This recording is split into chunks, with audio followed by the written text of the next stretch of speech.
Meus irmãos, irmãs, boa tarde. Vocês parecem que estão meio adormecidos. Boa tarde. Boa tarde. Melhorou. Que Jesus nos envolva e nos mantenha em sua paz nesses dias em que acontece o ecoar. Fomos convidados pelo Jorge, através da casa, para falarmos um pouco sobre o nascimento do cristianismo, já que dentro da programação do ECOA estão sendo trabalhados os romances históricos de Emmanuel, através do Chico, que trazem episódios dos primeiros tempos do cristianismo. Mas nós vamos falar basicamente de como surgiu o cristianismo, em que período ele aparece aqui na Terra. Vamos dar uma olhada no contexto histórico. Nós vamos fazer uma abordagem histórica espírita, vamos aproveitar a obra de Emmanuel, mas também os textos evangélicos e as pesquisas que vêm sendo realizadas há muitos anos, há muitas décadas, acerca do cristianismo, do surgimento do cristianismo da Terra, do porquê e de como era a vida naquela região nesse período. Então não vamos nos ater única e exclusivamente ao trabalho de Emmanuel, que vem trazer luzes sobre essas questões do cristianismo primitivo, mas vamos também buscar apoio nas pesquisas históricas. Narra a história que naquele período, antes da chegada do cristianismo, o Império Romano, na questão política, desse contexto político, nós temos aí uma imagem que seria a consagração de Cláudio como imperador romano. Naquela época, Roma dominava praticamente todo o mundo civilizado. O Império Romano havia se estendido aí por quase toda a civilização conhecida. E dentre os povos que estavam sob o jugo romano, estava o povo judeu. Então, na questão política de Roma, da Roma de então, nós queremos lembrar que em 27 a.C. surge o Império Romano, que até então nós tínhamos a República, mas em 27 a.C. surge o Império, sendo aí levado ao trono o Otávio, que também foi chamado de Augusto, que reinou em Roma de 27 a.C. até 14 depois de Cristo. Portanto, quando Jesus nasceu, quem estava no poder em Roma era o imperador Otávio Augusto, o primeiro imperador romano. E naquela época, desde o ano 63, quando o general Pompeu avançou pela Palestina, que o povo daquela região estava sob o jugo romano. O termo Palestina hoje tem uma outra conotação, mas na época aquela região recebeu esse nome Palestina por conta dos filisteus, que haviam invadido o povo judeu, haviam dominado os judeus e tinham dado esse nome grego para aquela região. Os filisteus a chamavam de Palestina, que depois foi também tomado com esse nome pelo povo romano. Então a Palestina de então era uma possessão romana quando Jesus vem à Terra. E como funcionava a sociedade romana de então? Foi Augusto, ou Otávio Augusto, quem criou as várias classes sociais, distribuindo aí entre os plebeus, os patrícios, os políticos, os comerciantes. Ele quem cria toda essa divisão na sociedade romana. Foi Otávio Augusto quem fez essa divisão.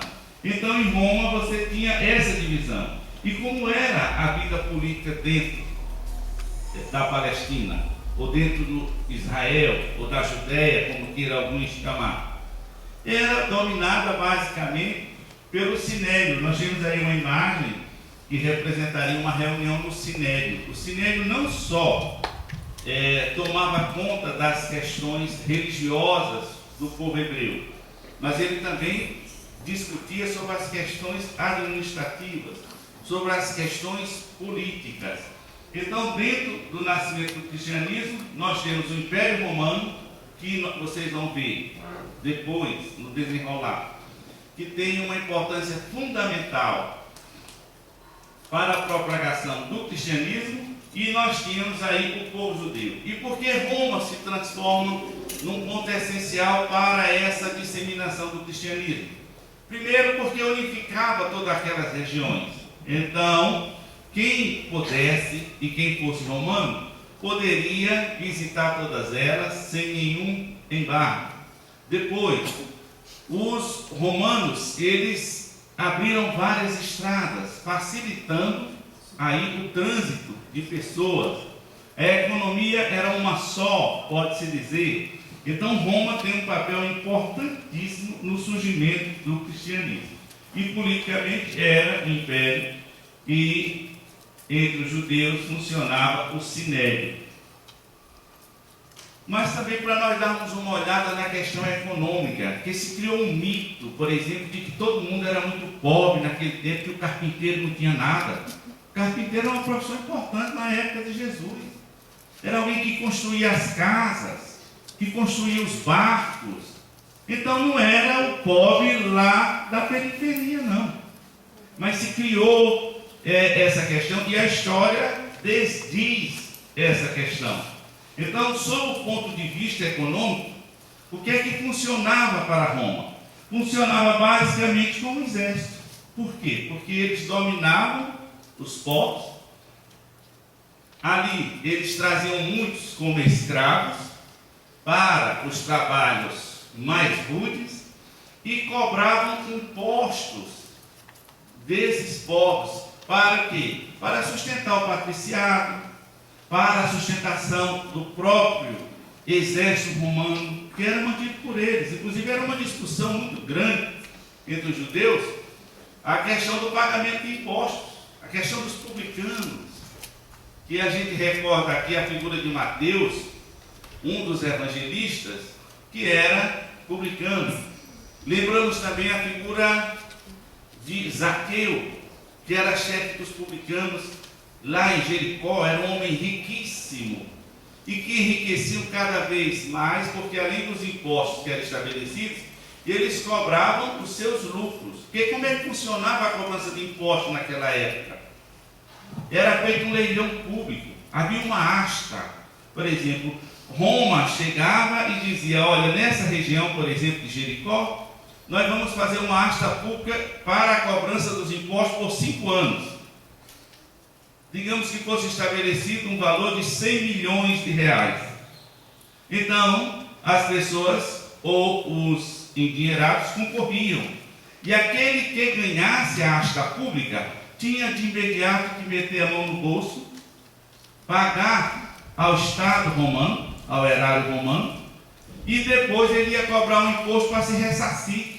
Então, se ele deu 100 milhões a Roma para ter o direito de cobrar um imposto por 5 anos, ele ia cobrar 200, 300 milhões naquele período. Então, era uma concessão. Publicano vem de público, eram funcionários públicos. É como se fossem os funcionários da Receita Federal ou da Receita do Distrito Federal. Eles eram os cobradores de impostos. E no caso de Zaqueu sendo judeu, os judeus tinham mais raiva ainda de Zaqueu pela sua condição de judeu. Mas era assim que Roma mantinha a sua vida opulenta.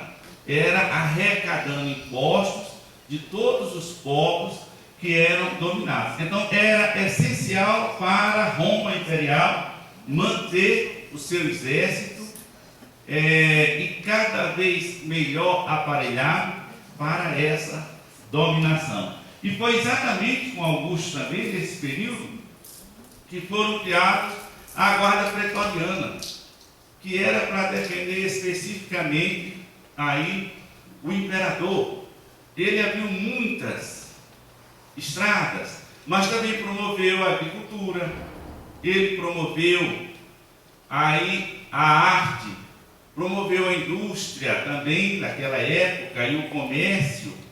Ele estimulou todas essas conquistas dentro do povo romano. E logicamente que isso influenciava a todo o povo dominado.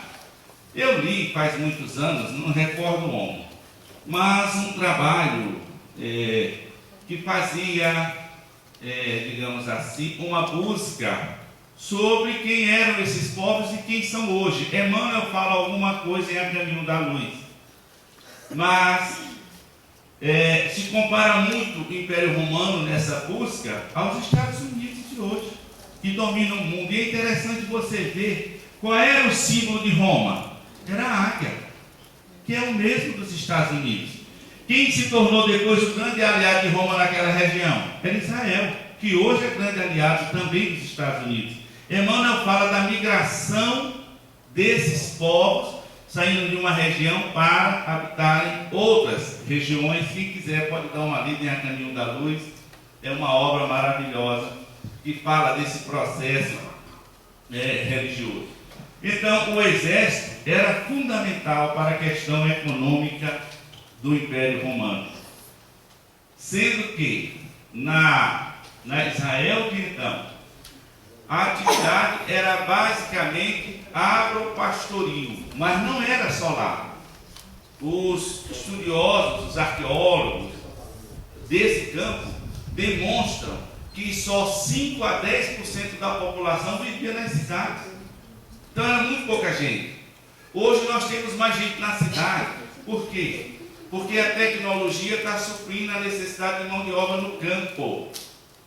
Então nós podemos ter mais pessoas nas cidades, nas UFs, porque vão dar conta de produzir alimento para esse povo todo. E hoje na cidade também está se verificando já de algum tempo a máquina ou a tecnologia substituindo o homem. Para quê? Para que mais tarde a gente possa trabalhar menos. O ideal é que a gente trabalhe talvez um expediente, mas o outro não é para ir tomar cachaça para o carnaval, não. É para estudar história, geografia, filosofia, música, arte em geral, cuidar da vida, procurar a elevação espiritual, cuidar de questões elevadas. Porque a gente na Terra ainda hoje, muitas pessoas trabalham muito. E tem uns que trabalham 18 horas por dia, mas é uma virtude. Você passou 18 horas trabalhando por dia, e quando você para trabalhar, é para desencarnar. Quer dizer, aproveitar mesmo para outras questões espirituais, se aproveita muito pouco. Muita gente aposentada, vou arrumar um trabalho. Vamos fazer um trabalho de assistência social, um trabalho voluntário, vamos estudar as questões do espírito. Mas naquela época, a população do campo era muito pequena, a que ia para a cidade. A população do campo era a grande maioria das pessoas. Viviam no campo. E os romanos que não viviam no campo, mas colocavam os escravos para trabalhar no campo para eles. Inclusive os soldados romanos, no tempo de Otávio Augusto, aquelas pessoas pobres, os plebeus, que podiam ingressar no exército depois de 20 anos, se não morresse nas guerras, que era muito difícil, podia receber umas terras para cultivo. Mas eles trabalhavam 20 anos servindo o exército. Quer dizer, pouca gente escapava, né? Para receber alguma terra. Então hoje a vida está melhor. Então a questão econômica era essa aí. Como era a vida social na época, ou próximo à chegada de Jesus, ou pouco depois da vida de Jesus? Em Roma, a gente vê muito falar dos banquetes. Isso para quem tinha dinheiro, os patrícios. Hoje não é o banquete, mas o pessoal está nos iates por aí. Quem tem dinheiro, está passeando. E uma outra população, aquela muito pobre, elas eram aliviadas das suas tensões em quê? Com a política do pão e circo, em que eles iam ao circo romano para ver lutas de gladiadores, receberem um farnel de trigo, mas a alta sociedade romana, ela vivia assim. E principalmente depois que foi deteriorando as questões internas da família romana, como a gente vê relatado também nas obras de Emmanuel.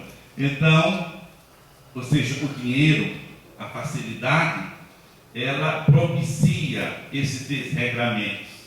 Enquanto que Roma tinha uma vida social opulenta, a maior parte do povo judeu, ali uma habitação da Judéia, viviam em casas simples, casas muito simples, à exceção dos saduceus, que eram que tomavam conta das sinagogas, do sinédrio, e os fariseus, que também tinham dinheiro, que eram leigos, mas viviam na igreja.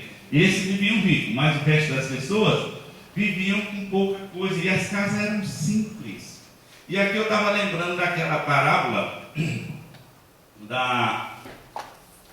da mulher que perdeu uma dracma.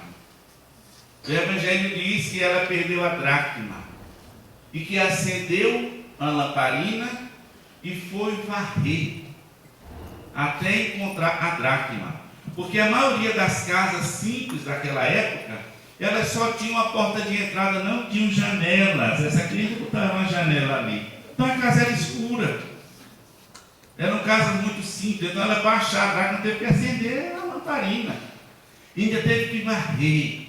Porque essa dracma, segundo alguns, representa os valores da família, como o amor, o afeto, o respeito. Então, se a família perde, tem que ir em busca dessa dracma. Mas eram pessoas simples. A vida social girava em torno da questão religiosa. Aliás, na Judéia, tudo girava em torno da religião no povo hebreu, que é o ponto alto. Nós colocamos aqui uma imagem do Panteão Romano. Panteão é a reunião dos deuses, o local onde ficam os deuses. Então Roma era politeísta, como os gregos, e trouxeram muitas coisas do grego. O mesmo deus grego está lá em Roma, com nomes diferentes, como a gente vê, por exemplo, no Poseidon e Netuno. É o mesmo deus, só muda o nome. Mas Roma era politeísta. E como a gente vê nas obras de Emmanuel, existiam os numes, ou seja, os deuses familiares, em que eles, aí, as pessoas daquela casa, daquela família, reverenciavam seus deuses familiares. E isso não é coisa estranha. Você vai, por exemplo, no interior do Nordeste, eu sou do Nordeste, sou do Ceará, e em muitos lugares se reverenciam a memória daqueles que já partiram, dos mais velhos, como se fossem verdadeiros anjos de guarda. Então, eles não estavam longe dessa realidade. Então, eles cultuavam esses nomes da casa, familiares, mas eram essencialmente politeístas. Agora, tinha uma coisa com Roma. Roma não queria discussão com ninguém, além do dinheiro que ela podia tirar deles. Então, deixava cada um professar sua religião. Ela dominava os povos, mas deixava que eles seguissem com a sua religião do jeito que quisessem. Por quê? Porque o interesse deles era econômico, o interesse deles era financeiro, não existia outro interesse. Então, eles não interferiam na questão da religiosidade dos povos dominados. E na Judéia de então, desde muito, quem dominava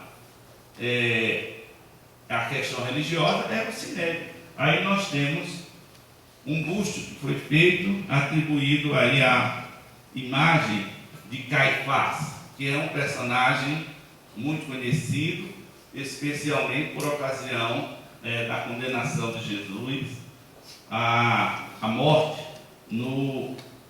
pela crucificação no Gólgota. Então eles é que dominavam a questão religiosa. Mas aquele tempo era um burburinho entre o povo judeu.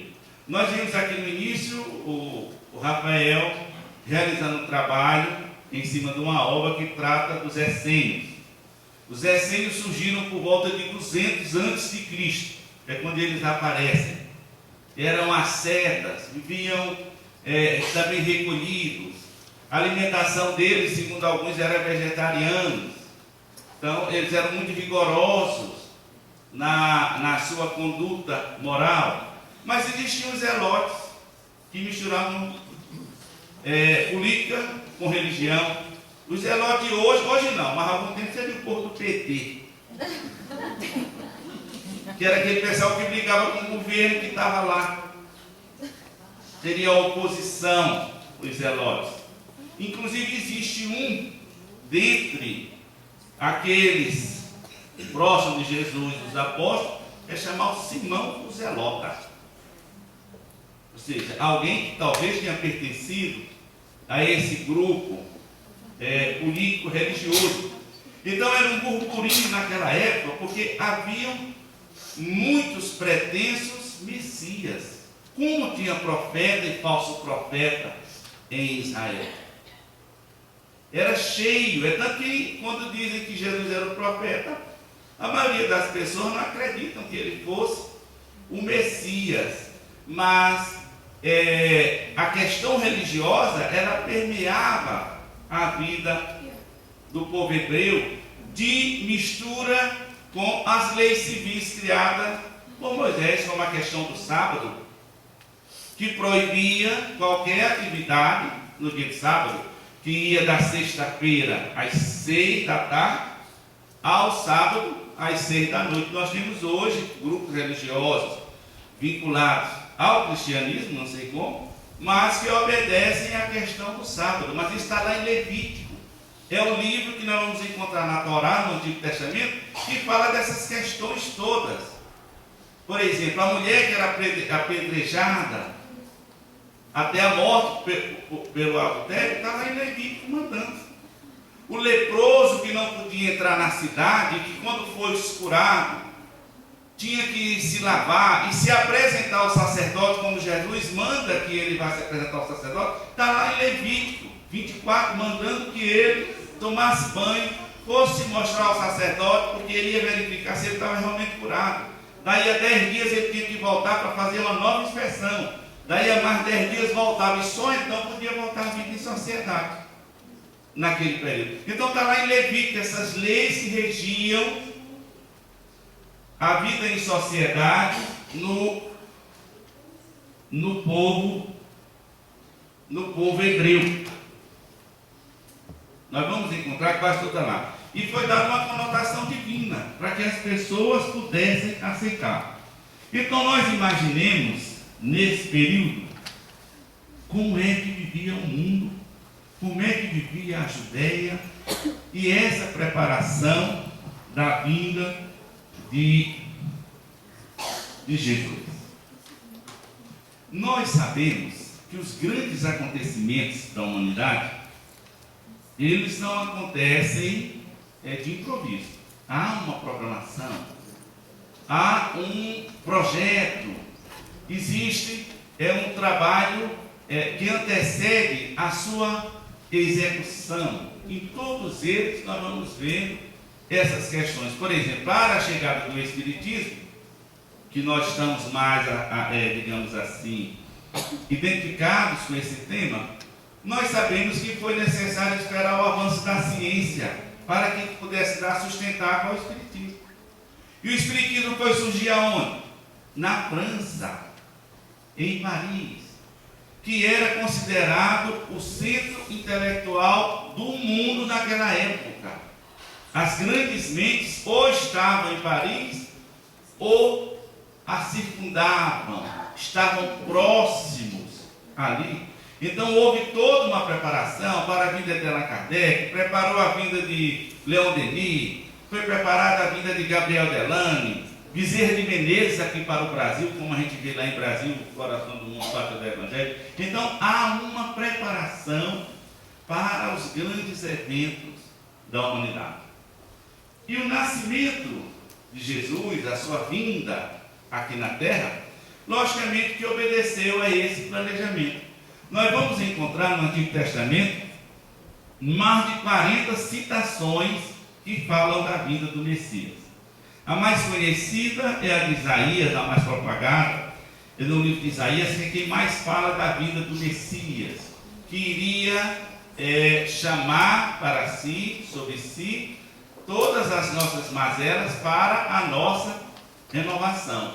Então, desde épocas bem recuadas, já os profetas judeus falavam da vinda desse Messias.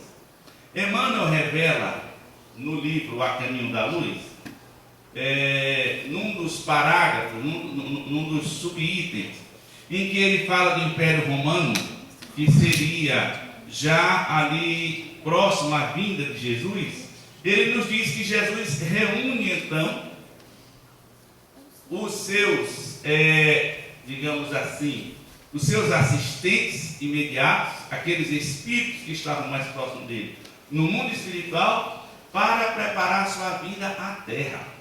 Diz Emmanuel que ali foi selecionado quem seria quem faria o quê. Então, todos aqueles espíritos que estiveram encarnados próximos a Jesus, obedeciam a um planejamento na vida espiritual para a vinda de Jesus à terra.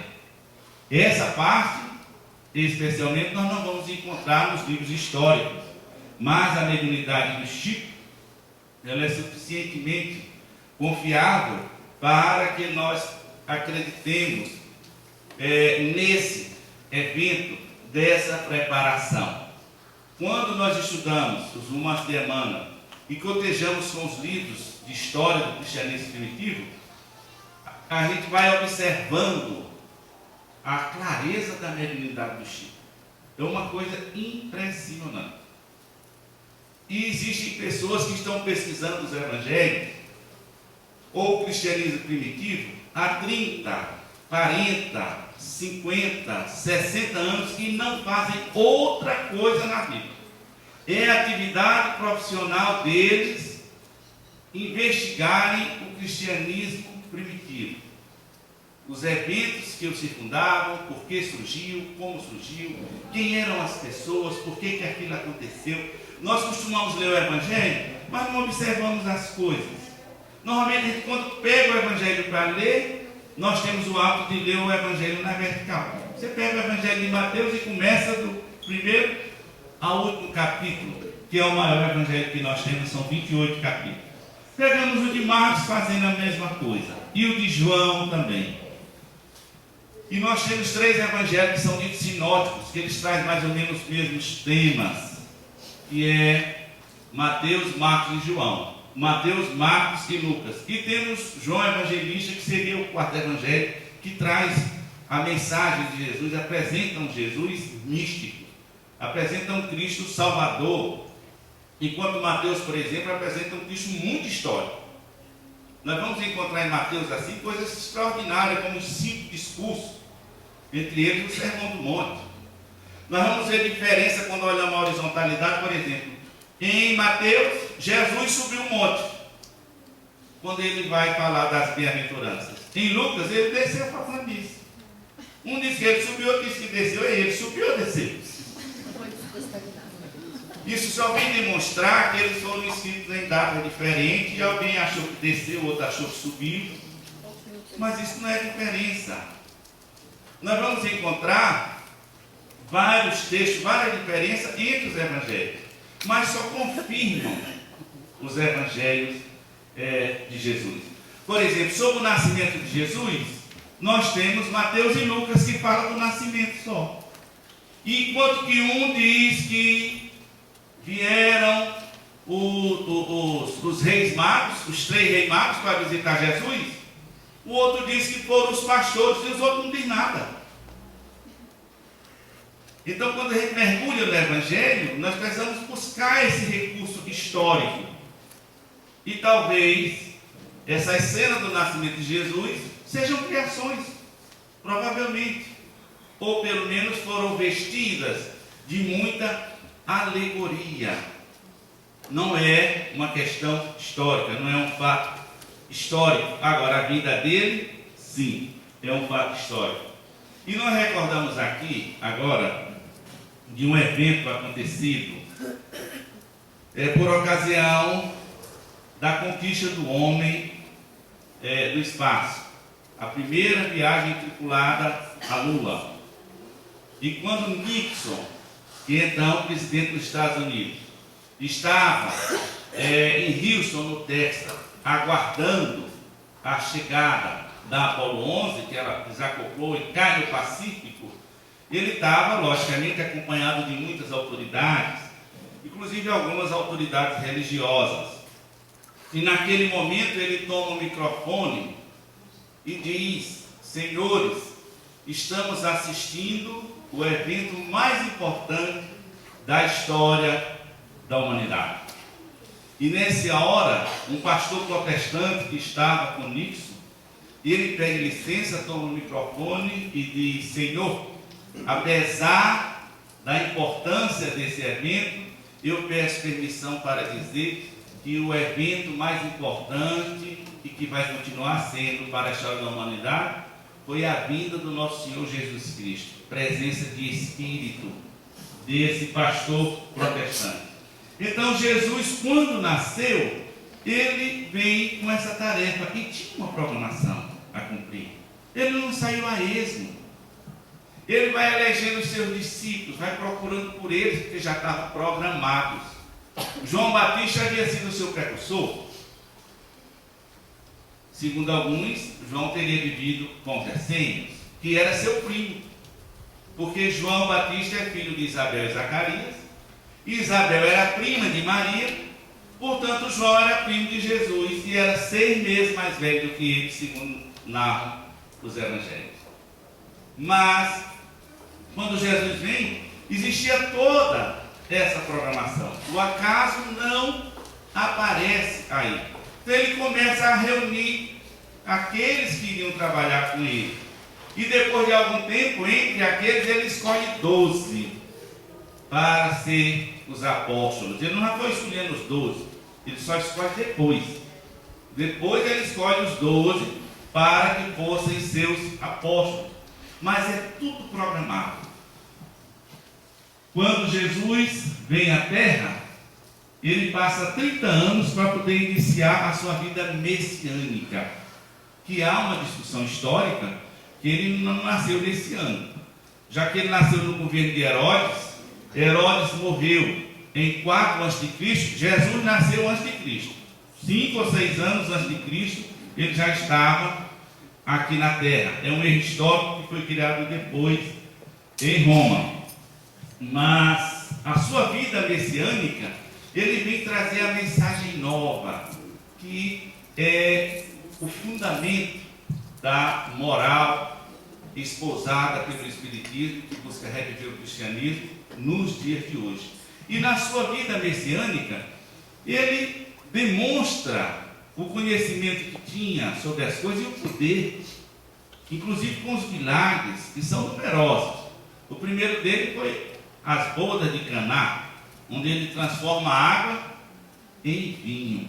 Segundo os Espíritos, e é o que Allan Kardec nos fala na Gênesis, Jesus teria levado a água ao estado primordial da matéria e reagrupado diferente para ter a consistência e o sabor do vinho. Alguns dizem que aí ele tirou o álcool, isso eu não sei, mas diz que ele tirou o álcool.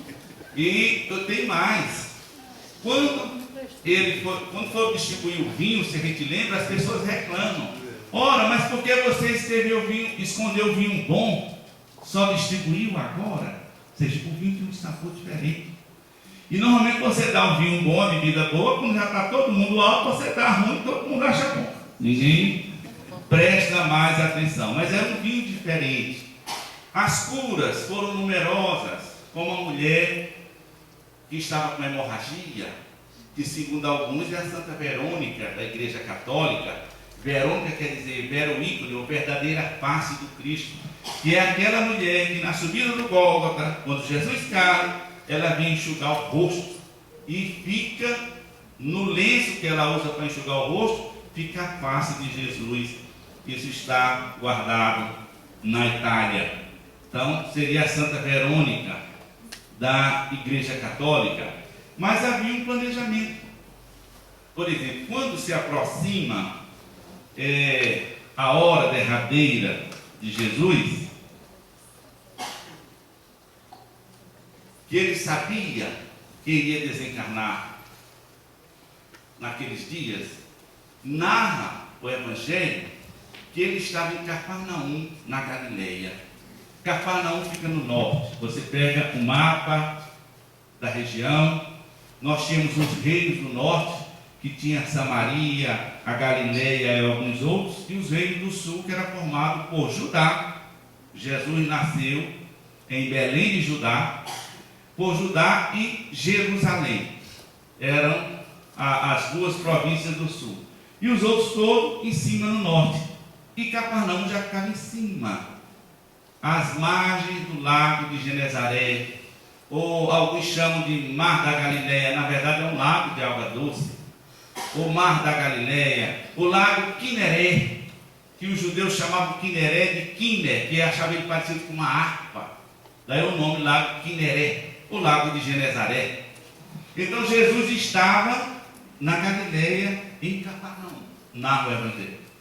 E ele chama os seus discípulos, aqueles que estavam mais próximos, e diz que era chegada a hora em que ele seria aprisionado, o filho do homem seria aprisionado, seria espancado e depois seria morto. E os apóstolos, os discípulos, não compreenderam bem o que Jesus falava. Mas ele já tinha feito isso 3 vezes, essa previsão. Nessa última vez, ele desce de Cafarnaum. No Evangelho que ele desce, quando foi entrar na Samaria, os samaritanos não permitiram. Ele mandou 2 discípulos irem a Samaria para que pudessem pernoitar na Samaria. Mas os samaritanos não permitiram. Por quê? Porque eles não gostavam dos judeus. E Jesus era judeu. Os samaritanos não gostavam dos judeus e não adoravam Deus em Jerusalém. Eles tinham o seu próprio templo no Monte Garizim, que eles construíram e adoraram ali, porque a Samaria tinha muito estrangeiro que os judeus não gostavam. Então eles não permitem que Jesus pernoitasse na Samaria. E quem vai ali, tudo indica no Evangelho que foi João e Tiago. João evangelista, que eram 2 irmãos, João e Tiago, que tinham ido. É tanto que quando eles voltam, eles perguntam a Jesus: Senhor, não queres que nós mandemos vir do céu fogo sobre os samaritanos para acabar com eles? Está lá no Evangelho. E Jesus logicamente disse que não. Então nisso eles contornam, eles iam descendo para Samaria, não é permitido, eles contornam a leste e descem pela região da Decápole, que era uma região de 10 cidades. E lá embaixo eles atravessam o Jordão outra vez e entram na cidade de Jericó. Essa viagem de Jesus, a última viagem de Jesus a Jerusalém, é fantástica. Porque é nessa viagem, por exemplo, que ele manda os 70 ou os 72 e 2 a 2 para pregar. Dizia para os discípulos irem de 2 a 2 para essa pregação. É nessa viagem que ele realiza pelo menos 10 curas. E uma delas é em Jericó. Segundo um dos evangelistas, ele cura um cego. Segundo o outro, ele curou 2. Um dos evangelistas diz que ele curou quando entrava na cidade. O outro diz que é quando ele saía. Só para nós vermos essas diferenças pequenas que tem dentro do Evangelho. E somente Lucas, por exemplo, fala em Zaqueu, que é nessa viagem também que Jesus encontra com Zaqueu. Jesus desce, passa pela Decápole, sobe o Jordão e entra em Jericó. E ali ele cura o cego Bartimeu, que é aquela ocasião em que o cego gritava: Jesus, filho de Davi. E as pessoas mandam que ele faça silêncio, mas Jesus vai e pergunta: o que queres que eu faça? Senhor, que eu veja. E ele fica curado, o cego Bartimeu. E era uma coisa importante, porque entre os judeus, os cegos não podiam ler na sinagoga, então estavam afastados da vida da sociedade. Os doentes graves, da mesma forma. As mulheres não tinham vez em Jerusalém. E Jesus acolhia todas essas pessoas, curava no sábado. Vocês já viram alguma cura que não foi dia de sábado? Os judeus não queriam que fizesse nada, e Jesus implicava, só fazia no sábado. Você lê o Evangelho, no sábado Jesus curou. Ou seja, ele provocou também, foi crucificado, mas ele provocou os judeus também. Porque ele ia contra aquelas coisas que nada tinha de divino. Então, quando ele entra em Jericó, ele cura a Bartimeu. E aí, Lucas traz no seu Evangelho, no capítulo 19, falando de Zaqueu. Que diz que Zaqueu era esse publicano rico, que tinha vários negócios, mas era um homem bom, segundo a tradição. Quem tiver a oportunidade de ler a obra do Eusébio de Cesareia, que fala sobre o cristianismo primitivo, é uma obra, logicamente, que ela é do século II, mas hoje você encontra até na internet a tradução, né, que é a história eclesiástica.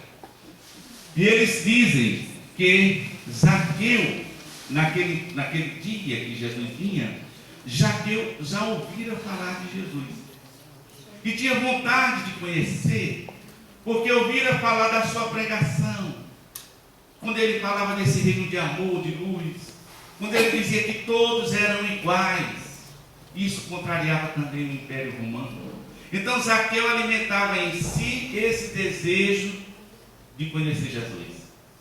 E diz que nesse dia, o Evangelho diz que era um final de tarde, quando Jesus chega em Jericó. Então os comércios fechavam as portas. Era período de peregrinação para Jerusalém, porque ia ter a festa da Páscoa. Então muita gente pernoitava em Jericó. Mas a multidão corria e dizia que o Nazareno ali estava e que havia curado o cego Bartimeu. E diz então que Zaqueu corre para encontrar Jesus, porque ele tinha esse desejo ardente. Mas ele não consegue ver Jesus por conta da multidão que o cercava. Para onde Jesus ia, a multidão acompanhava. E Zaqueu era pequeno, era baixinho, não era como Jorge Brito, para mim. Apesar de Jorge ser cearense, falador baixinho. Mas Zaqueu era baixinho. E diz que ele fica na ponta do pé querendo ver Jesus e não consegue. O que é que Zaqueu fez? Existe? Não. Ele sobe numa árvore, num sicômoro, que às vezes as pessoas colocam desenhos, ele subindo numa moita dessa altura. Porque Zaqueu era baixinho, assim, Zaqueu era baixo, a moita era pequena também.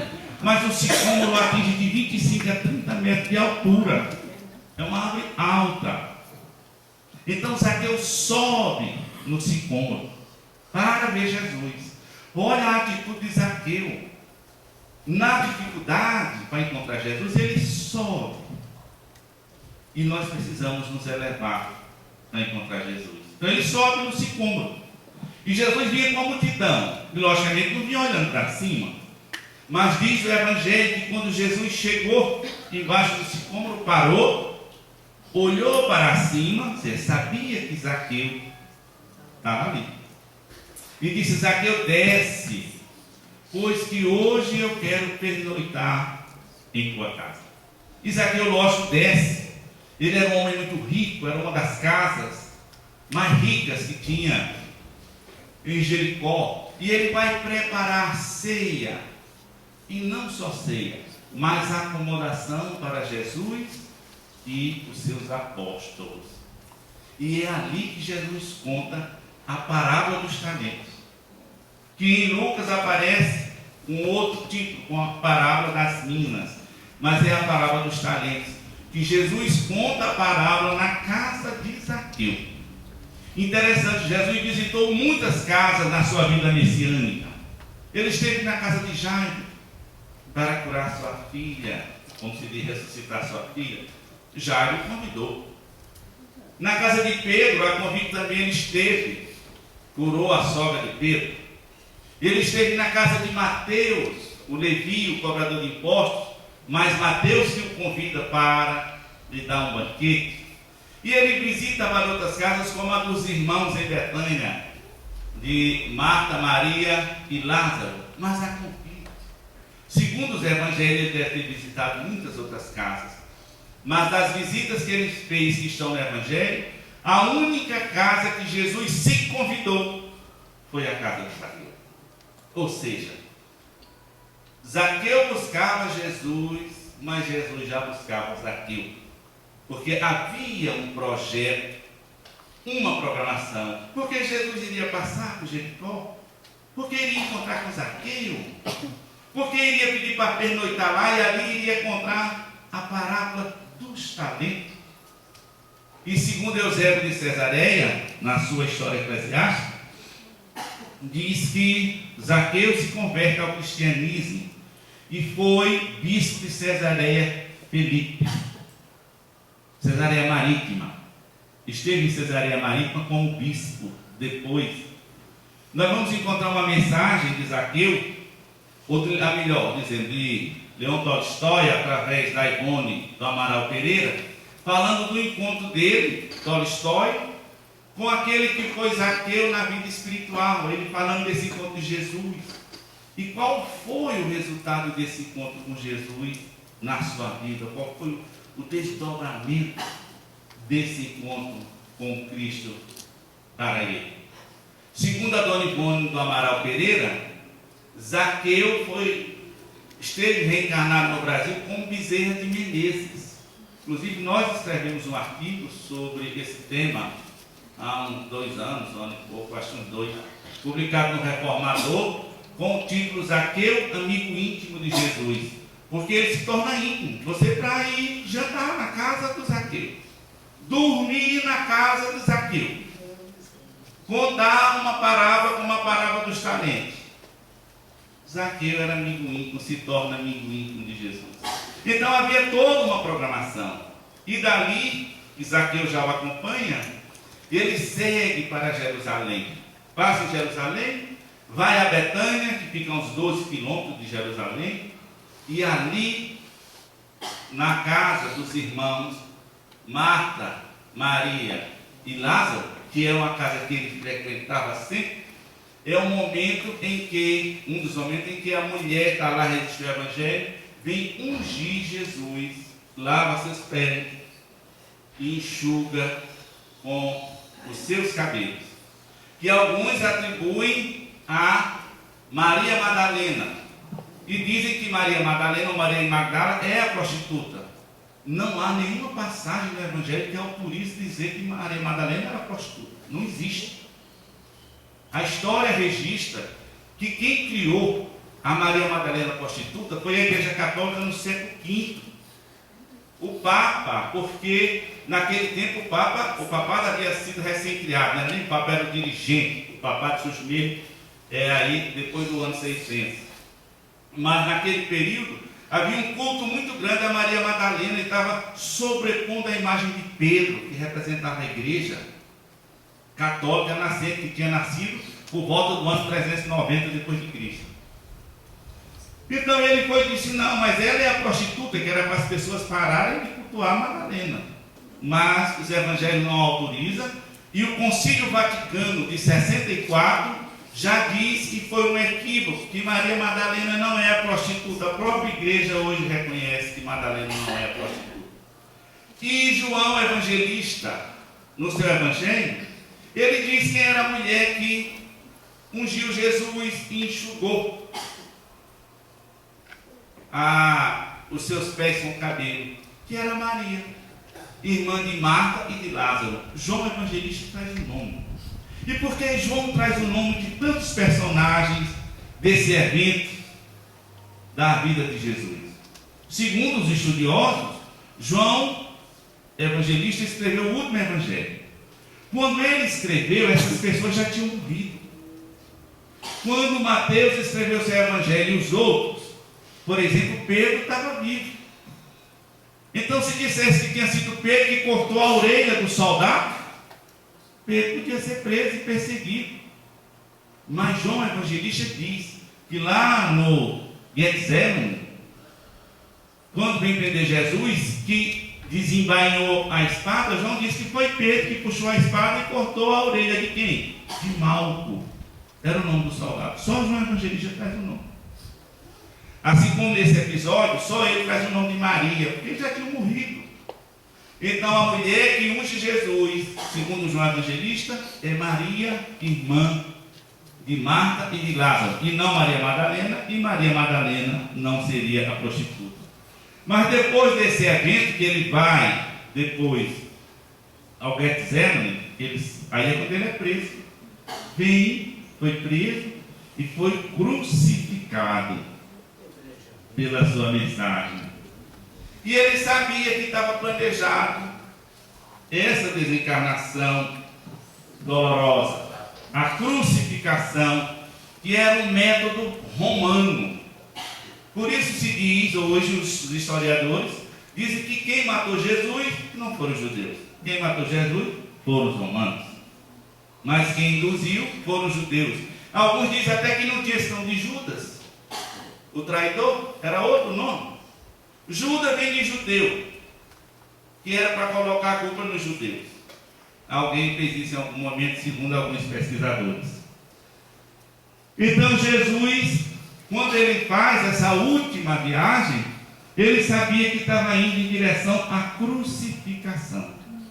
E aí Jesus é crucificado. Só quem acompanha a crucificação são algumas mulheres, entre elas Maria, sua mãe, Maria Madalena, Salomé, e um dos seus discípulos, que era o mais jovem de todos, João o Evangelista. E quando Jesus foi crucificado, João tinha uns 17 anos de idade, era bem jovem. Então, esse é o evento da crucificação, e que em há 2000 anos, Emmanuel revela alguns aspectos espirituais desse evento.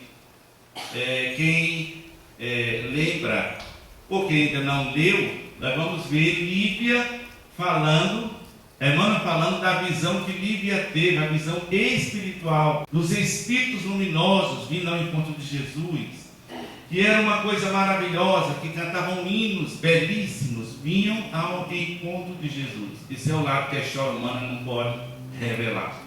Ou seja, Jesus retornava vitorioso aí à vida espiritual. E logo depois, aqueles eventos que já se sabe e que também é revelado em Emmanuel, que o céu escurece, que começa a chover, e trovões, e os soldados ali vão repartir as vestes de Jesus, e tiram até na sorte para ver quem ficava com a sua túnica no final, esses eventos todos.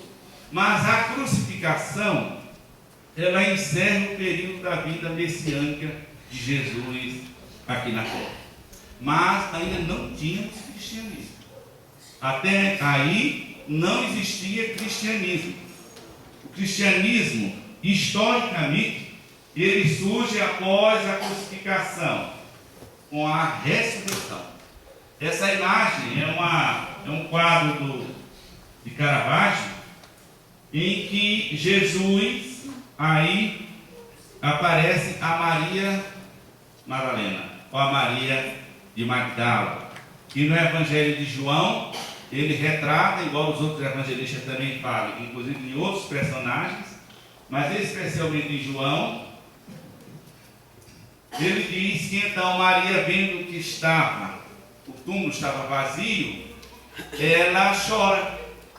E diz que nessa hora ela vê um varão, um anjo, um ser luminoso, e que os soldados ficam com medo, porque tinha os soldados guardando o túmulo, que o Sinédrio mandou aquele soldado para que ninguém roubasse o corpo de Jesus, e depois dissesse que ele tinha ressuscitado.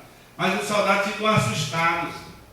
Mas nessa hora diz que esse espírito, esse anjo, diz para Maria: mulher, por que choras? E ela vai e diz que estava procurando Jesus, e se o corpo havia desaparecido. E nessa hora ela vê um homem junto a si, e que diz: mulher, por que choras? O que procuras? Nessa hora ela reconhece a voz de Jesus, e diz: mestre, ou Rabone, mestre. Então é o momento da ressurreição. Então, historicamente, o cristianismo nasce com a ressurreição de Jesus. Que ele aparece a Maria Madalena, depois ele aparece a Pedro, ele aparece também a dor de seus discípulos na estrada de Emaús, Um deles, o Evangelho traz um nome, que é Cleófas.